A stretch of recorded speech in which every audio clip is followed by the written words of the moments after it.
What's up, everybody? This is podcast Gameoverse episode 140, Saturday, April 8th.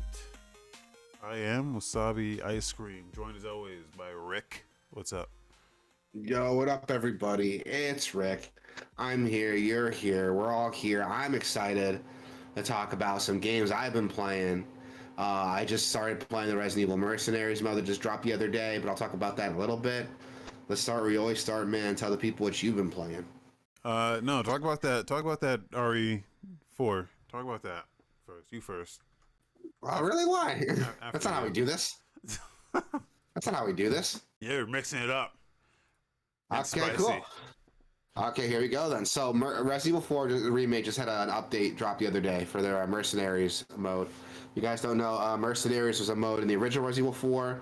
It's basically like a time attack, like score attack mode. So, like, it drops you in a level, fills up with enemies. You have a timer to kill as many enemies as you can, build up a multiplier by scoring multiple kills consecutively without getting murdered, without letting the combo meter drop.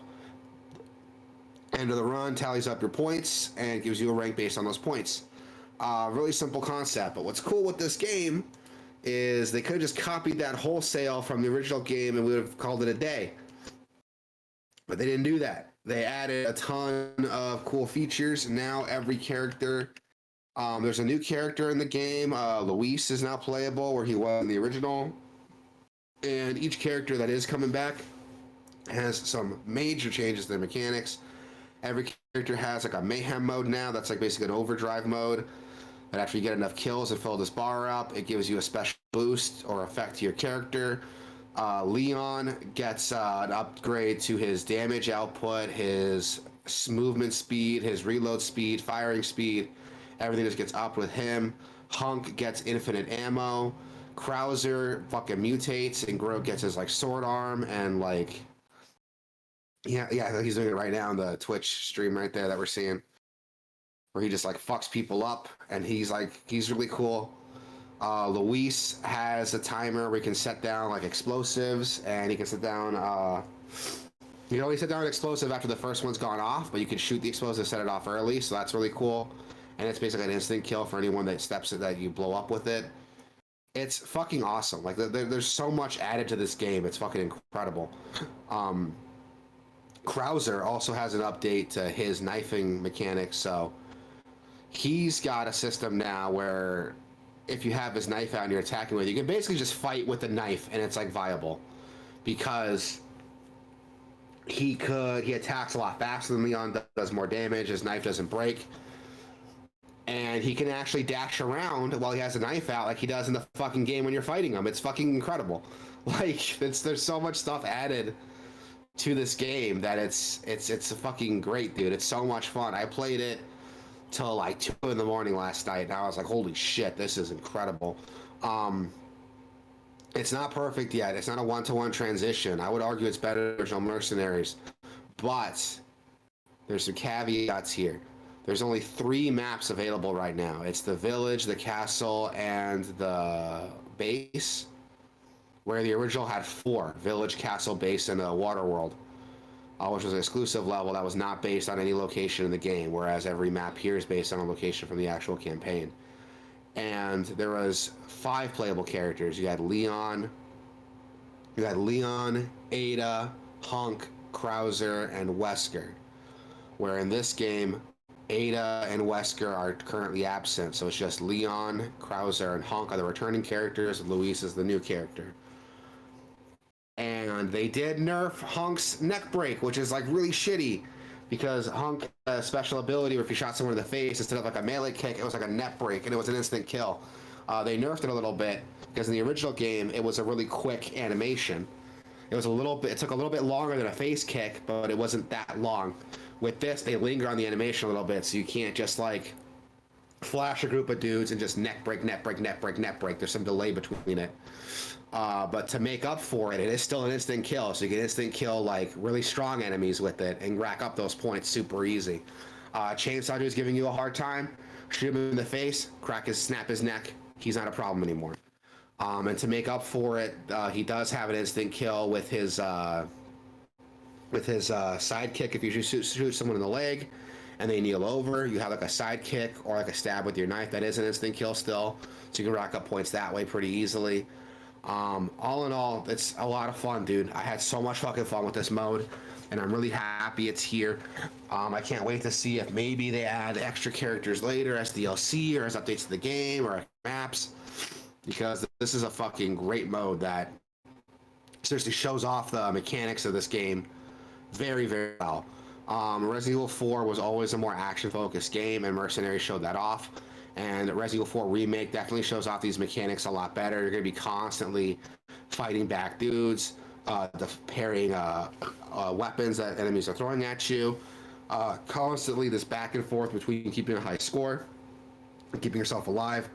The action mechanics are very, very good in this, and this Mercenaries mode shows it off by just focusing on the action.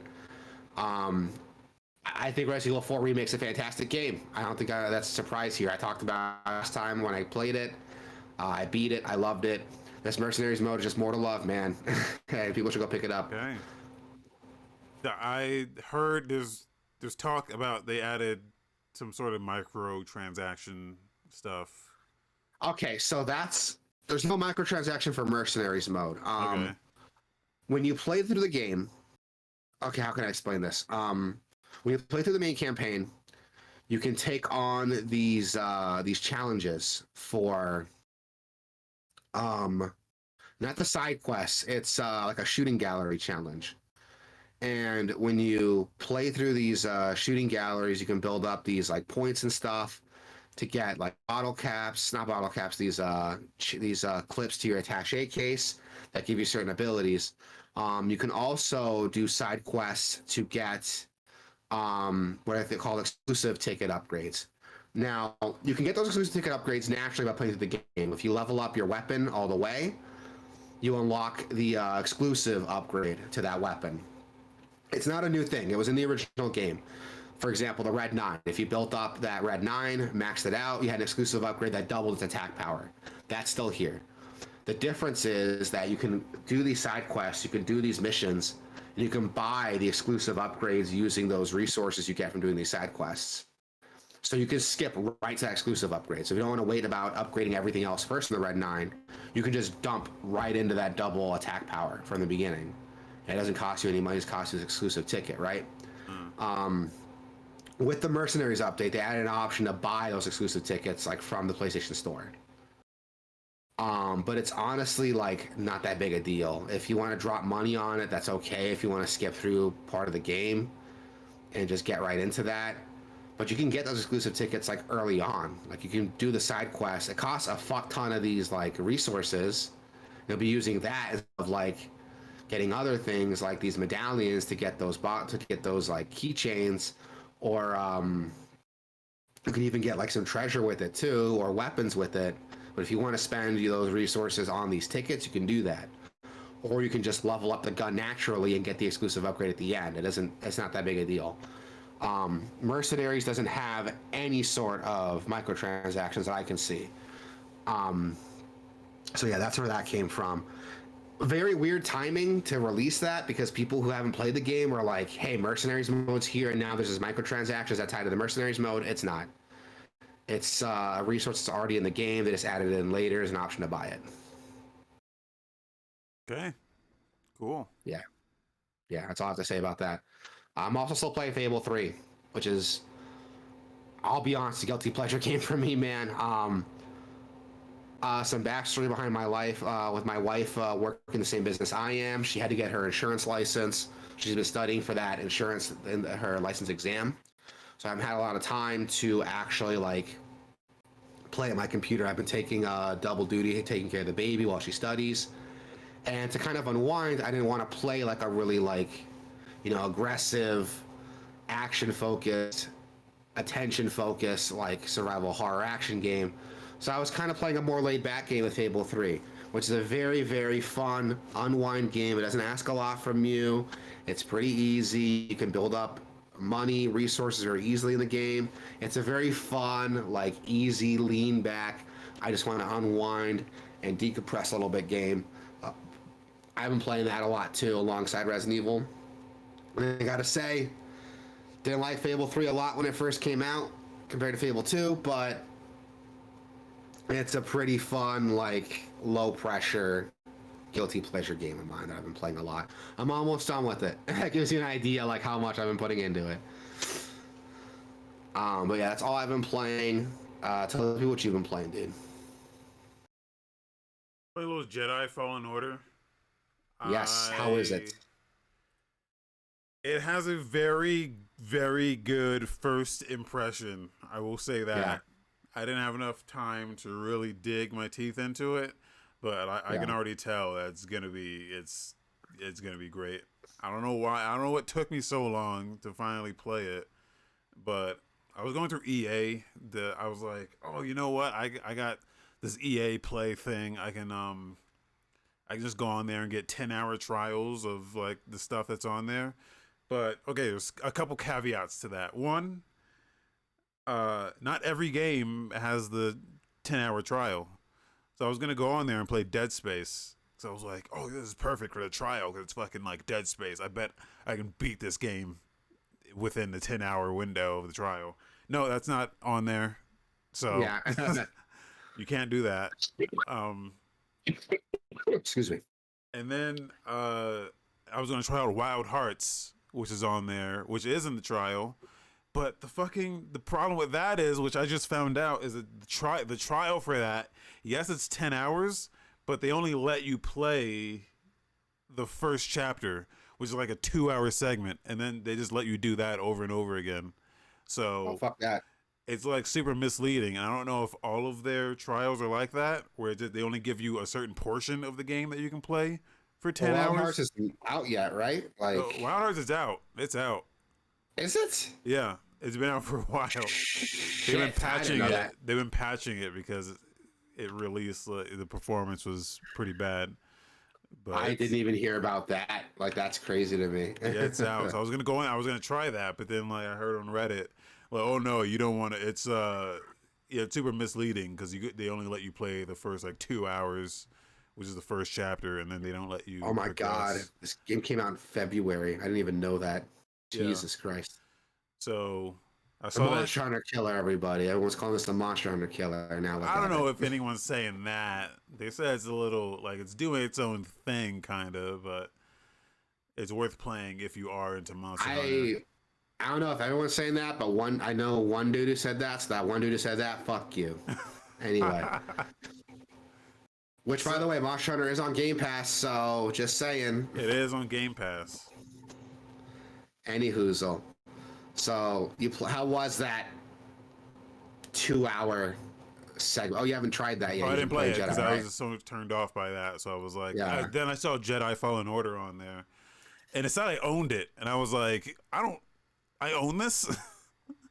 Yeah, it's if you have Game Pass, you could just play it. Like, there's no like trial or anything. It's just, I own it. I do own it. It's on. I had it on Steam, so I was like, oh.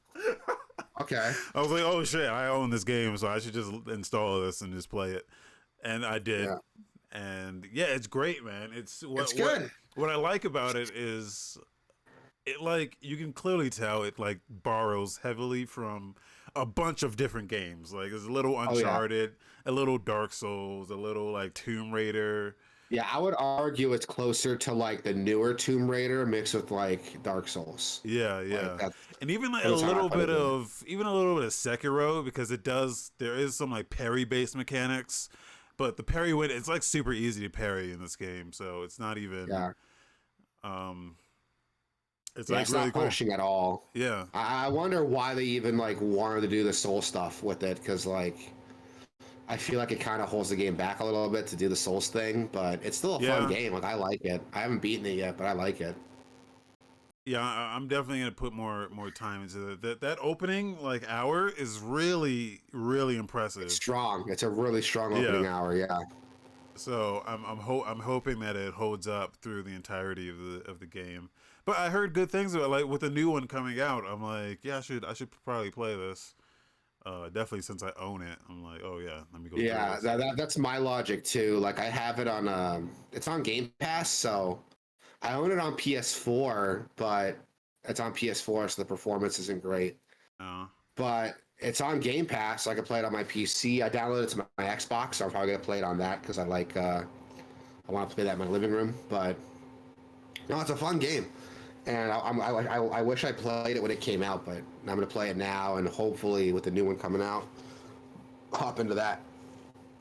But no, it's really good. It's got a strong narrative to it. If you've watched the, oh, you haven't watched any of the expanded Star Wars stuff, have you? Like No, Clone and Wars, Rebels. it's got me more interested in the Star Wars thing now because I'm not the biggest Star Wars fan in general. So the stuff that's happening here, I'm like, oh, this is actually pretty fucking interesting. It's like So, it's more interesting than most of the stuff that happens in like the Star Wars that I've seen. so a lot of the stuff in that game, Yeah. a lot of the story beats from it are taken from Star Wars Clone Wars and the Star Wars Rebels series. Okay. I think you would like that. Try watching Clone Wars. The first season's kind of hit and miss. There are some really good episodes, really bad episodes in it, but every episode, every season after that is consistently really good. Give that a try. Okay. I've not only is it like a good series on its own, but it like recontextualized a lot of the stupid shit that Star Wars is known for and makes it like less stupid. So Okay. yeah, like a big meme is like, oh, Anakin went crazy and killed everybody because the Jedi didn't make him a master. But if you watch the show, he was basically like essential to the war effort for 3 years. He gave himself to the Jedi, gave himself to the war effort, constantly won battles for everybody. If they disrespect him at the end of it by not giving him a master rank, so that's where that anger comes from. Like little things like that, you see that throughout the show. And yeah, give it a try. I think if you liked like the story stuff in Fallen Order, you'll probably like Clone Wars and Rebels a lot too. Yeah. Because yeah, it was a bummer because it seems like it's taking place in between some established, obviously some established lore is here that I know Yeah. nothing about. So, and you know, I doubt that they're gonna go through and explain. Here's what you don't know about Star Wars going into this. Like it's Well, there's like what's the fucking term? like a A glossary you codex. can go Yeah, through. Yeah, codex in the game you can read through if you want to like hear some terms. But it's pretty standard. If you watch the movies, like oh, you haven't really watched the movies though, have you? I've seen the original trilogies, but not the But not the recent prequel one. trilogies. Yeah. Not the prequel trilogy or the sequel trilogy at all. Uh, there's a see. Well, how many trilogies are there? Aren't there So there's the three? original. There's the original, which is Yeah, like four, five, six. yeah, There's the prequel trilogy, which is one, two, three. yeah. I've seen the first six. Okay, so you haven't seen seven, eight, and nine, the sequel trilogy. I've seen one. I saw Jedi. I saw the first one of those. Okay, cool then. So yeah, you should know like Order 66 and like all that stuff then. I don't think so. I mean, I wasn't really paying attention to that. I might have to like rewatch the entire. Because I watched those shits and I was just super bored, dude. I was like, this ain't. Yeah, I don't know. go watch Clone Wars. It does a much better job like doing this shit the prequel trilogy was trying to do. It does a much better job of that Yeah. because it gives that stuff time to breathe. And like there are minor characters that get like a couple minutes of screen time in the movies that are like major players in the show. And like Okay. when they die in the movie and people make a big deal out of it, like you understand why because the show like recontextualizes it. Yeah. Like go check out Clone Wars. Like I said, the first season very hit and miss the first season, but every season after that's consistently really good. So check it out. Okay. Yeah, I might have to do that. Yeah, because I'm Yeah, looking for do a it. new show to start too. So if it's like a Fucking series. Clone Wars, man. I'm telling you, like I skipped it. I thought it was like a kid show, and it Yeah, that's kind the of one that was is, on especially Cartoon Network, right? yeah, yeah. Okay. And I skipped it. I thought it was going to be a kid show, especially because to promote the show, they had a movie that actually made it to theaters. That honestly shouldn't have come to theaters. It was like basically like a glorified pilot for the show. And that movie was like not impressive. Like I didn't like it. Yeah. I rewatched it again to see if like okay, do I still not like it? Because I finished Clone Wars and went back to it. I still don't like it. It's not a good first impression of the show. So I recommend don't watch that movie. Just go right into the show. Okay. And if you feel like it, go back and watch the Clone Wars movie. But just watch the show for now. It's super good. Yeah. Any Hoozle. Yeah. Jedi So Fallen Order. yeah, Good game. I'm gonna keep playing this because it's really interesting. So and it's pretty fun. Yeah, it's super fun. I like it a lot. And as a fan of like Star Wars, it does Star Wars very, very well. Um, yeah, that's all we've been playing. So let's jump into what little gaming news we have. Not even really news, it's like a rumor that we're getting from we're hearing rumblings of, but Yeah. apparently Sony might have a new handheld in the works. According to the rumor mill stuff here, it's a handheld codenamed Q Lite. It will require a PS5. It's not a cloud streaming device, but instead uses remote play to connect to the PS5. Which, by the way, you can do that with Xbox and a smartphone, but whatever. Um, You can also do it with a smartphone already on PS5. So can you really? Okay, there we go then. So I don't even yeah. know why it's a thing.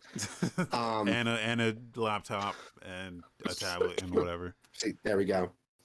It uses adaptive streaming to get 1080p 60 FPS, but the system will require constant internet connectivity.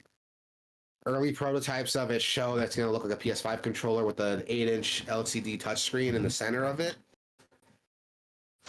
It's going to have the adaptive triggers for haptic feedback, just like you would on a regular console, or just like you would on the standard PS5 controller. You know, it's going to have console specific stuff, volume button, speakers, and audio input jack. And apparently it's in its QA phase right now. It's not set to come out till like late 2024. Honestly, if that's the idea for it, I'm not sure if I'm sold on it, man. Like, I initially thought that this whole thing was one of those April Fool's jokes, but yeah, then I saw it was posted like yesterday or a yeah. few days ago. So I was like, "There's no way, this is real." But I mean, it's a rumor, so we'll. My logic is if it's going to be a streaming device. So here's the thing: if it's going to be a streaming device, here's what it has to compete with right now, man. It has to compete with smartphone gaming, which is Yeah. already like super popular and kind of killed the Vita before streaming games was even like a major thing. It's also got to compete with what Microsoft's doing is you can stream if you have Game Pass Ultimate, you can stream from any device that has internet connectivity basically. Yeah. Um, a fun fact, I do that to play Fable 3. Like I'll run some side quests in Fable 3 on my smartphone and it's not a demanding enough game that it like really fucks with me. So that's something you gotta compete with. On top of that, the Nintendo Switch, the handheld console hybrid that the Switch is, has to compete with that too. So what's this thing gonna cost? If it's more than like a Switch, who's gonna buy it really? Like, Well, see, that's the thing. especially. I think it's gonna be cheap as shit. I think it's gonna be like $100 at the most. So that's what I would think. But if it's gonna use an actual PS5 controller tech with the haptic feedback and adaptive triggers, Yeah. that's gotta add a lot to the price. Those controllers alone are like $70. So Yeah. I don't know. I'm thinking at least like 200 if they want to make a profit. They'll probably That would sell it a be a loss, lot. maybe shoot for 150. That would be ridiculous. Yeah. If it's like if it's that much and it's not like just like a straight up Android thing that I can install other stuff on it and kind of just use it as a because there's other device like Logitech just put out a device that or was it like Razer or like maybe both of them put out like a streaming device like a dedicated streaming Android handheld device, but it's straight up Android, so you can install native Android games on it, emulators and games, other stuff. You can use it for Yeah. other stuff. But if this is just a dedicated for, and also you requires a PS5 to use, if it's like that and you can't do shit else with it, it doesn't make any sense. It doesn't make any sense. Yeah, I agree. I So, agree. I uh, agree. That's why it make this worth. They got to sell it like super cheap. yeah, Which again, how much are those PS5 controllers alone? The tech for those PS5 controllers, okay, PS5 controllers like what, like $70, $75? So yeah, if that tech is in that system, like how much can they realistically sell the system for? Again, they might sell it at a loss, to get like people to invest in it, but there's no dedicated games to it, right? So the idea of selling a console at a loss is that you make up for it with the software and subscriptions. But if you already have those subscriptions with your PS5, there's no reason to sell this at a loss, right? Because then you're just losing money at that point because there's no like things to upgrade to. Yeah. I don't know. This is all rumor, speculation, so we'll see what happens with it if this is an actual product that's being worked on. But I think it needs some more. I think it needs some more eyes on it to like really consider like why this has to exist to justify it. What I would love if they did, what I would love this to be, is just a straight up handheld PS5. Yeah, Just a PS5 handheld, especially especially with like a Steam Deck is out, and you get all these fucking Steam Deck alternatives that are coming out now. Yeah. I would, if this was a handheld PS5 completely, just digital only, whatever the fuck, I would buy this like probably the day it comes out. Yeah.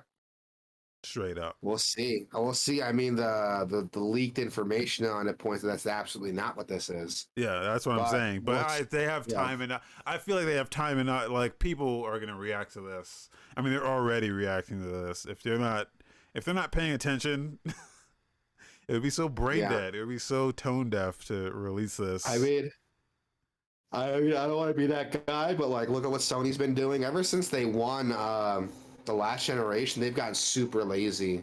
Yeah. With providing like quality, like consumer care. And I will argue that Microsoft is probably the most like customer friendly option right now.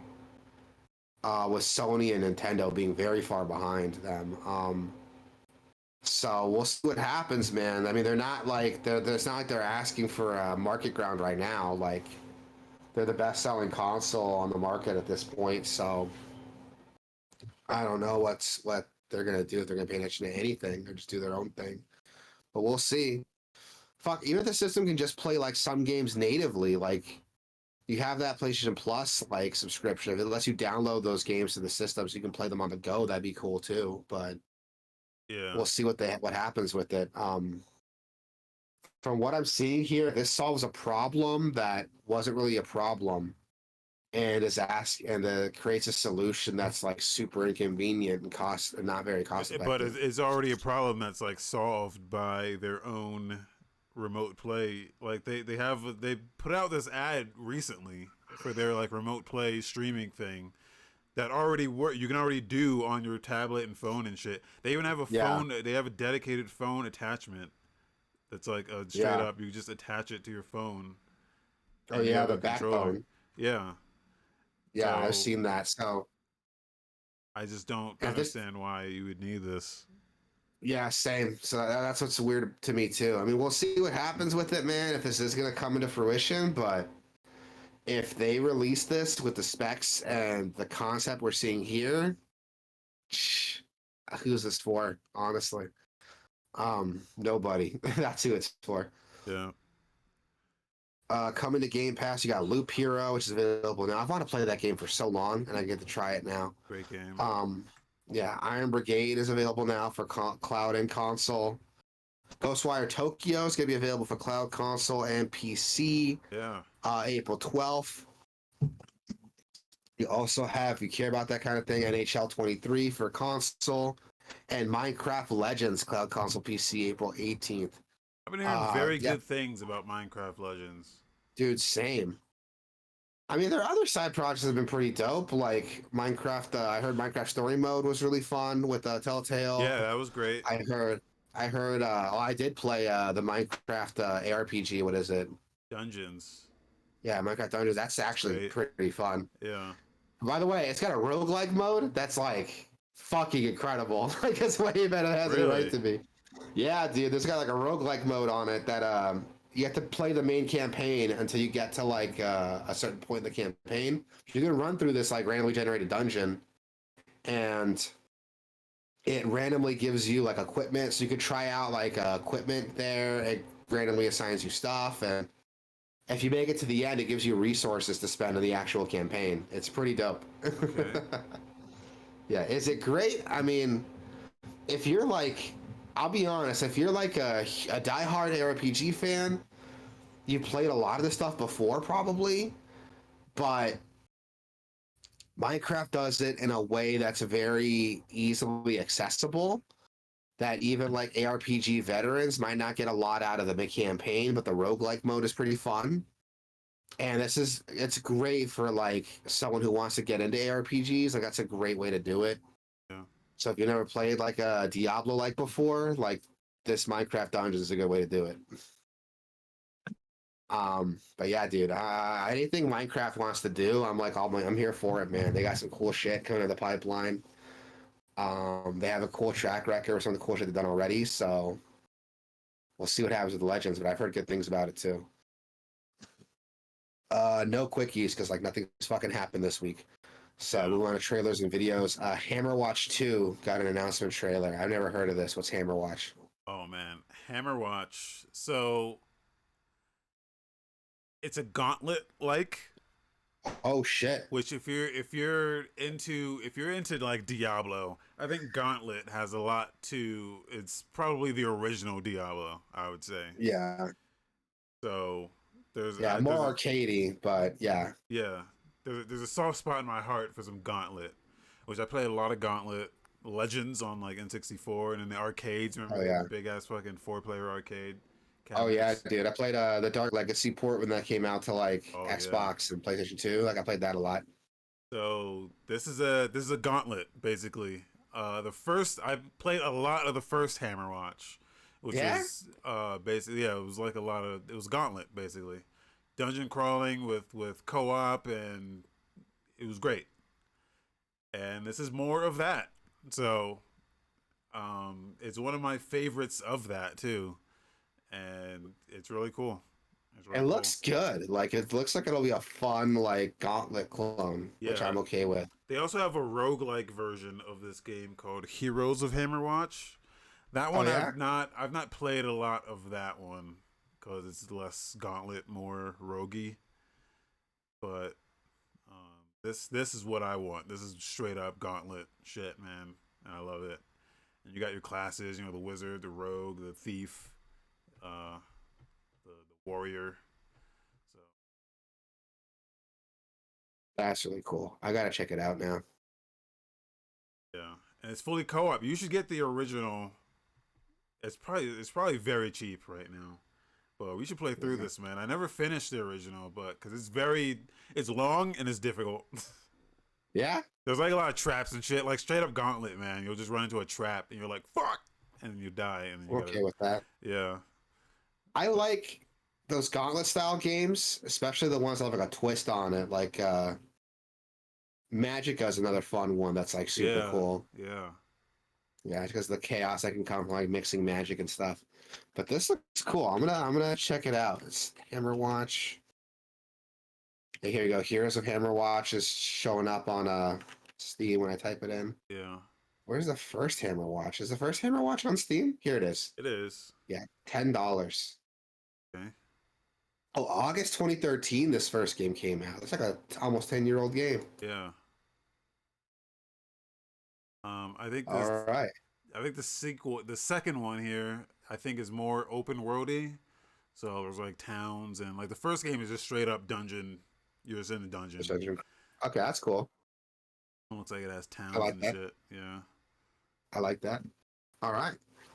Thank you for putting this game on my radar. I'm gonna check this out. Yeah, it's great. It's my wish list. Next game is No Man's Sky with this Interceptor update trailer.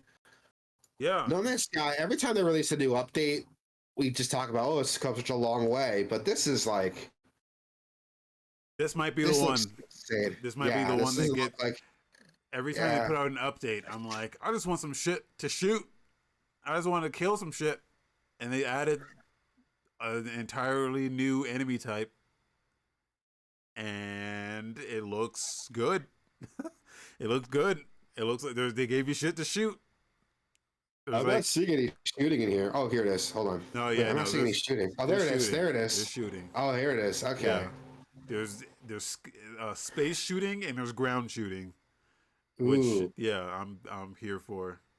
So there's a new ship class too. Is this like a fighter ship? It is a fighter ship. Ooh, yeah, ooh, ooh! It's got ship battles, like major ship battles. Okay. Oh shit. Okay, this is cool. Is this a free update or? free. They've all been free. So Oh my god. Honestly, if they wanted to charge for this update, I wouldn't shit on them for it. yeah, This is cool. Ooh, every time, yeah, time every to time they put out reinstall. a yeah, right, time to reinstall and like, but I always start a new game every time they put out an update, and I get to the same point where it's like, because you don't get to this in the beginning. There's a lot of shit before this that they don't show you, and that's the shit that I always get tripped up on, man. It's like the Yeah, harvesting because this resources. this is this is for this is for like people who've already like beaten the game or gotten to the end of it. Yeah, Like this is more stuff to do. So but I'm probably gonna play this today and really yeah, dedicate myself to getting to some good content because yeah, they added more difficulty modes so you can set it to more of an easier thing, but yeah, still get some like the survival mode. There's one before that that they added that makes it a little more forgiving on the survival shit. So you can kind of just play the game and not worry about, oh, your stamina is running out. Oh no, your oxygen is running low. Oh no, it's dangerous. Like that shit was super annoying. They eased up on yeah, that a little. So yeah. And this is cool because like if this is what's waiting for me at the end of all that shit, I might just like be able to muscle through it and get to the yeah, end yeah, already.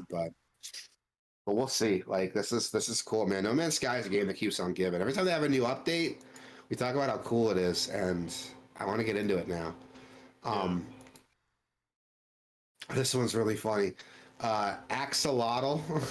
yeah. You're an axolotl with an AK-47, which is like that's cool to me. It's like a Enter the It's Gungeon an Enter the nuclear Gungeon. throne. It's straight up Yeah, Enter the Gungeon. Yeah, I'm all for this, man. There was a point where I was like very much into Enter the Gungeon. Never got very far in it, but always enjoyed it thoroughly when I played it. So yeah. I never got super far into it, but I liked what I was playing through, and this looks like fun. It's got like a what is like a breeding mechanic? What is that? Like like 50 seconds in, I don't know. like I think looks like there's looks like Chow Garden. yeah. I'm not sure what that is. They have like stats. They have like weapon stats almost too. I'm not totally sure. Yeah, it looks like a breeding mechanic to like breed specific Weapons. axolotls. Okay, that's pretty Oh, neat. okay. Okay, They're you can play as them. Okay. yeah, that's pretty cool. Okay, that might separate this from like every other like roguelike Enter the Gungeon nuclear throne Yeah. kind of game. Okay, that's pretty neat. That's pretty neat. I might check that out now. It's just coming out for. I know this is like a PS5, PS4 like trailer, Yeah. It's also on but is it PC. like? It's on Okay, I was gonna Steam. say. It's been on Steam for a couple years. It's not out yet, but the page has been up for a few years, I think. So seems like they've been working on this for a while. All right, I'll check it out. Then this looks dope. Um, in-game releases. April 11th for PS4, Switch. We have Process of Elimination coming out. What is this? I'm gonna guess it's like some visual novel because that's like seems to be everything that's coming out on Switch. It seems so. It needs an age verification for me to pull it up. Yep, it's a visual novel. Okay.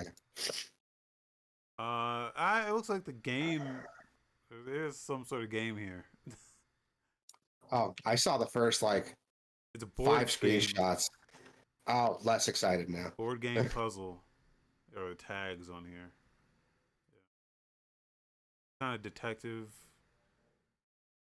strategy. Okay, it's puzzle like a game. turn-based strategy puzzle game with detective mechanics. That's neat.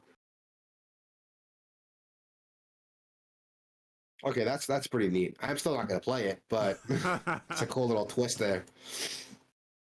Yeah, If it was on Game Pass, I would try it, but I'm not gonna pay $40 for it. yeah, Um, Sherlock Holmes: The Awakened coming out on PC, Switch, PS4, PS5, yeah. Xbox Series I played X. the demo of this in the last demo derby, and it was pretty good. It was pretty good. Not really So into this the is Sherlock Holmes games, but so this is like Sherlock Holmes and like Cthulhu. yeah, it's actually a remake of the old. There's an old version of this that was Oh like a yeah. straight up point and click adventure. Yeah, I think all of these games are. I'm not sure if all of them or if it's just this one, but there's an old like point and click version of this from back in the days that there's a remake of modernized. So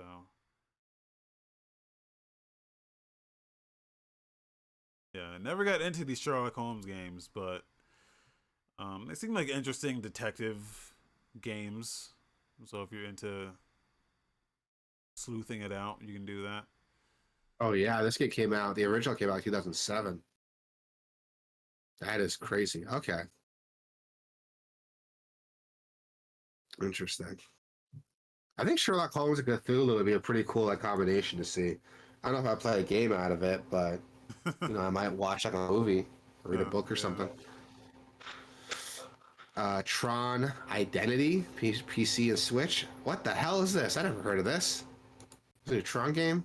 This is a Mike Bithell joint, I do believe. Oh, it's like a Yeah. visual novel, point and click adventure.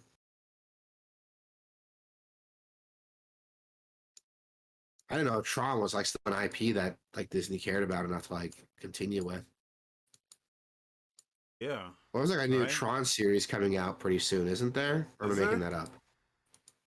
Hold on. Tron, the universe of Tron. I never watched Tron anything, but it seems So very interesting. so here's my beef with Tron, right? So I never watched the original movie, but I did see like clips of it, right? And the idea is that these are like computer programs and computer processes like given life. So everything in this world is like part of the computer, okay? These are computer programs that exist in here. These aren't people. They're just computer programs given like identity, basically. Uh, and the Kingdom Hearts game like plays on that a lot, which is really cool. The sequel does none of that. There's like a city, there's like a nightclub, and I'm like, what is this? Why does my computer need a nightclub in it? That's the part that like weirded me out. And that kind of any appeal that the original movie had based on that premise was like gone in that sequel because they're not like computer programs anymore. They're just like mini people living in a computer, which is like super weird. Oh, Um, did you see what I mean? Like, yeah. which I could see why they did it because when the original Tron came out, like what 1982, like the idea of like computers such like a new thing that creating this movie was probably like a really cool like fantastical thing. But now it's like a lot of these terms and stuff like that we know about are pretty common. So maybe that's why they made that change. But I felt they stuck with that original premise. It would have been really cool to see. But I don't know. Everyone tells me the Tron Uprising show that came out 2012 was really good, but I don't know about it. I never even heard of that. I don't know anything about Tron, dude. Yeah. I know very little about it, just from heard from cultural zeitgeist and stuff. But Yeah. yeah, um, I have to go back. I think the first Tron's on Disney Plus now. They finally took it out of the vault, so I might go check it out. Maybe it's not as good as like I'm making it out to be. I never saw the original. I just know about the concept from like hearing from other people talk about it and seeing like clips of it on YouTube. So maybe it's like not even that good. I'm like extrapolating my own idea of how cool it could be, like without actually watching the movie. But yeah, that's my 2 cents on the Tron franchise. Um, April 12th, we got Ghostwire Tokyo dropping on Xbox Series X.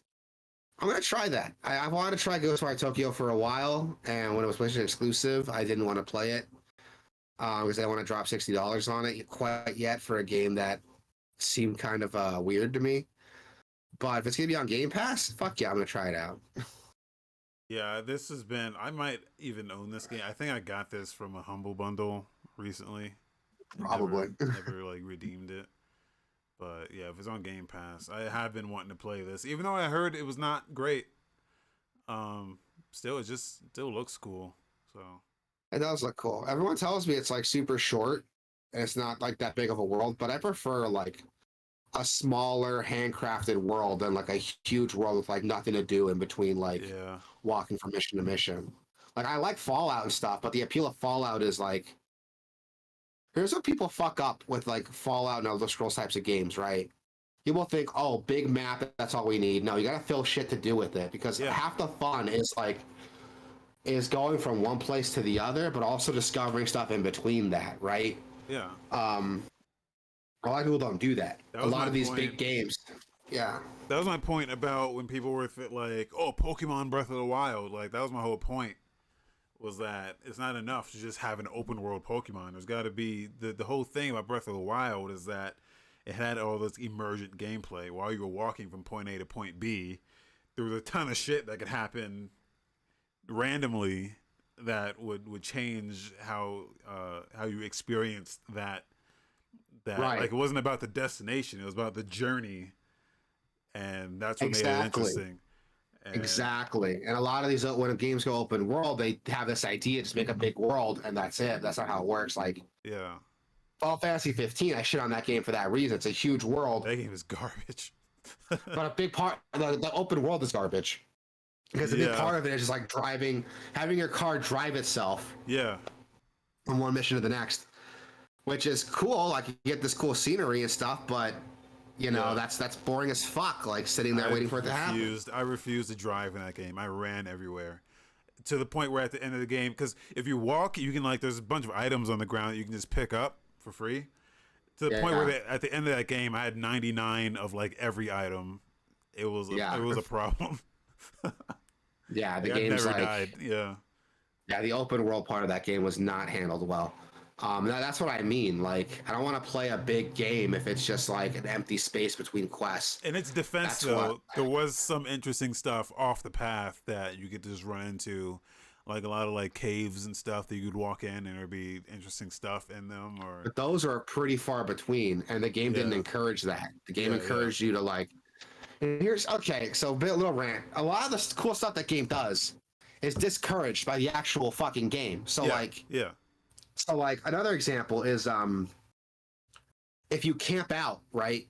You could unlock special like events with your party, yeah, like special side quests, special conversations you can only see if you camp out with your party members. But the game discourages that by giving you an XP boost for staying at a hotel.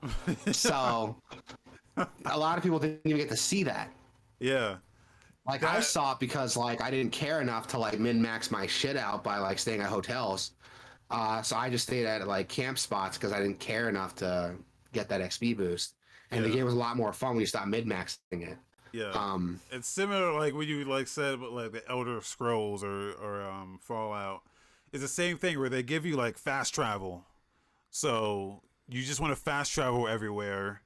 But if you do that, there's a bunch of stuff in the world that you miss because you don't. And like people talk about how good Elder Scrolls like story is, or like the visual storytelling. You know, they'll just put like a piece of scenery out there and it'll just be like a corpse with like a blade in its hand and like a note on it, but you'll never see it because it's there in the world, but you're just fast traveling past everything that you just So never... I'll argue a lot of the newer games do it better because you have to like visit the place at least once to fast travel to it. So they can put stuff in between that Yeah, to kind of let it happen. But yeah, once you get to that place, like you're fast traveling back there every time. yeah, And yeah, but that's kind of a bummer because you do have to kind of like protect players from themselves a little bit by yeah. taking away some of that stuff. If you haven't seen it yet, side note, talking about protecting players from themselves, Game Maker's Toolkit has a great video about it, about like some choices developers have made that fans didn't really receive too well, but the developers did that to point out the intention of their game. It's super fascinating if you want to watch it. Near Automata is one of those. Well, I would imagine Near Automata is in that video. I haven't seen that video, but I would imagine it is in that video because there's a part in that game where you can ask one of the characters, "Hey, why isn't there a map?" And he's like, "Yeah, we don't want to put a map in, so fuck you." It's like direct, like there's a really cool. I don't think Nier's in that one, but they talk about like XCOM and how XCOM 2 included that like. So XCOM 2 included like a turn limit on a lot of their missions. A lot of their missions have like a limit now to like finish the mission, and people hated that because like, oh, I can't play carefully now. But the developers are coming out and saying, well, that's the point. You're not supposed to play carefully. It's supposed to be like a scary, nerve-wracking, every choice matters situation. Yeah. And if you're just hunkering down and overwatching every time, that eliminates the engagement that we're trying to encourage. And it's super fascinating to hear that because it's like, okay, so you make a choice that some people perceive what makes your game worse, but that's the original intention you wanted. I can respect that. Like, yeah. It's super interesting. I'm gonna put it up in the stream chat. Fuck it, if anyone wants to check it out. It's like a 5-year-old video, but it's cool. It's really fascinating. Shouts out to Gamemakers 2. Okay, they're great videos, man. You really cover great videos, super great videos. I love their stuff. But yeah, that's a good video protecting players from themselves. And back to Ghostwire Tokyo, because it's a smaller world. I feel like that works better for the game because now they can actually like handcraft a lot of these experiences, a lot of these areas. Most of my game time isn't running from place to place, so that's really cool. Yeah. I'll give it a try though. We'll see if my opinion's true, but we'll see. Thursday, April 13th, we have Canon Dancer Osman coming out on everything. Yes. What is this game? No idea. It looks like fucking Shinobi. Not Shinobi, fucking Strider. Yeah, what fucking Strider ass game is this? It really does look like Strider. I'm not seeing any Strider. I don't know. I'm not seeing any gameplay videos here, but explore the game's official website. Check this out. Oh, it's an arcade game. Oh. One of the rarest games in arcade history finally coming to modern consoles. Interesting. It's $30. Nice. All right, I'll check that out later. This looks cool. And then finally, April 14th, we got Mega Man Battle Network Legacy Collection for PC, Switch, and PS4. Yeah. I know a lot of people are excited for that. Apparently, Battle Network's been like a huge like fan like request for a long time. A modern way to play Battle Network. So I guess a lot of people are super excited for it. It's gonna have online battle, which is gonna be interesting. I'm. Do they expect people to go through because it's gonna have both? So they started doing I think in like game 3 through 6 started doing the Pokemon thing where there's 2 versions, and those are all included here. But I'm like, why? I mean, I know why is because they did release those, so I guess if you want to be complete about it, but I'm gonna play through both of those games because they're the same game, just different. Like different like cards or whatever. Yeah, it's different shit in some way. I don't really know. Yeah, like Pokemon. Yeah. Yeah.